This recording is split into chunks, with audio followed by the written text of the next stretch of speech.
You can change your friends but not neighbours. అంటే నువ్వు నీ ఫ్రెండ్స్ని మార్చొచ్చు కానీ నైబర్స్ని మార్చలేవు. అందువల్లే మనం ప్రశాంతంగా ఉండాలి అంటే నైబర్స్తో మంచి రిలేషన్ మెయింటైన్ చేయడం అన్నది చాలా అవసరం అని అంటారు అటల్ బిహారీ వాజ్పేయి గారు. అందువల్లే ప్రస్తుత గవర్నమెంట్ కూడా తన విదేశాంగ విధానంలో నైబర్హుడ్ ఫస్ట్ పాలసీని అమలు చేస్తుంది. అయితే ముయిజ్జు మాల్దీవ్స్ అధ్యక్షుడయ్యే వరకు మాల్దీవ్స్తో మనకి మంచి రిలేషన్ ఉండేది. కానీ గత నవంబర్లో ముయిజ్జు మాల్దీవ్స్ అధ్యక్షుడు అయిన తర్వాత ఆయన ప్రో చైనాగా వ్యవహరించడంతో రెండు దేశాల మధ్యలో సంబంధాలు చాలా వరకు క్షీణించాయి. ఇదిలా ఉంటే ప్రస్తుత అధ్యక్షుడు ముయిజ్జీపై చేతబడి జరిగిందన్న వార్తలు మాల్దీవ్స్ వ్యాప్తంగా కలకలం సృష్టిస్తున్నాయి.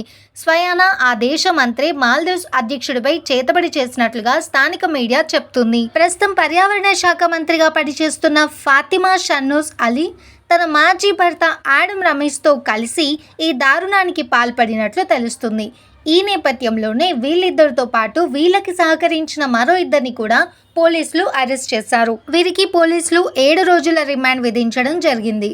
ప్రస్తుత అధ్యక్షుడు ముయిజ్జు గతంలో మాలీ సిటీ మేయర్గా పనిచేసినప్పుడు ప్రస్తుత పర్యావరణ శాఖ మంత్రి షన్నూస్తో పాటు ఆమె మాజీ భర్త సైతం ఆయన కౌన్సిల్లో సభ్యులుగా పనిచేశారు. వీళ్ళకి ఉన్న పాత గొడవల కారణంగానే ఇలా జరిగినట్లు తెలుస్తుంది. అయితే దీనిపై మాల్దీవ్స్ ప్రభుత్వం మాత్రం ఇప్పటివరకు స్పందించలేదు. ఈ విషయం పైన మీ ఒపీనియన్ ఏంటి అన్నది కమెంట్ సెక్షన్లో కమెంట్ చేయండి. అలాగే మరిన్ని ఇంట్రెస్టింగ్ వీడియోస్ కోసం వీడియోని లైక్ చేసి మన ఛానల్ని సబ్స్క్రైబ్ చేసుకొని ఆ పక్కనే ఉన్న బెల్ ఐకాన్ని యాక్టివేట్ చేసుకోండి.